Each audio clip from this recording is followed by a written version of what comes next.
2025 yil 10-may bu yil tashkil qilingan yangi bog'imizdamiz. 8 gektar o'rik, olxo'ri va shaftoli ekilgan. Mana ko'rish mumkin. Juda namunali, juda chiroyli chiqqan. Ko'chatlarning holati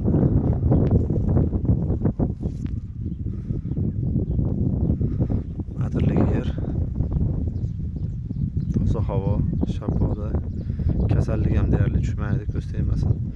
Shu bilan birga mana dehqon akalarimiz ham yoniga narsa ekishgan. Shu sababli ko'chatlar atrofi toza, suv uchishlari ham ikki taraflama birdek yaxshi. Shuning uchun daraxtlar ham mana zo'r rivojlangan. Hozirda tag qismida tozalash ishlarini qilyapmiz. 30 cm joyida borki, chiqqan shoxlarni olib tashlayapmiz. Asosiy kuch tevaga berish uchun. Yaqin 10 kun, 15 kunda buni ham formaga solib olamiz. Chunki shoxlar uzunligi 50-60 cm bo'lib qolibdi. Taglar tozalangan, ichlarini ham to'liq tozalab tashlashibdi, chiroyli qilib. Ko'rish mumkin.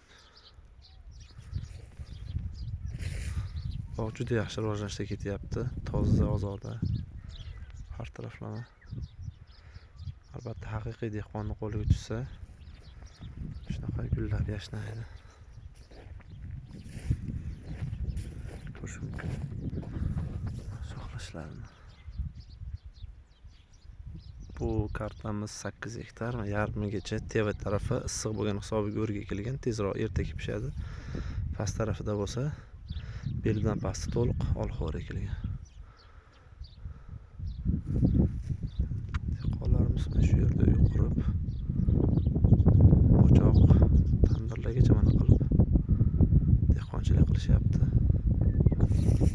Juda havas qiladigan, yaxshi zo'r o'syapti daraxtlar. Ko'rish mumkin, bitta shox uzunligi hozir mana shu shox 81 metr, 80 cm, hatto 1 metr ham chiqsa kerak. Juda yaxshi namunali, mana barglarni ko'rish mumkin. Bir martagina zahar bilan ishlov berganmiz, lekin juda toza, hech qanaqa kasallik yo'q. Bog' ichi ham mana ko'rsa bo'ladi, top-toza. Ikki yondan suv beryapti. Shu bilan birga mana ichiga moslab to'g'ri ekishgan.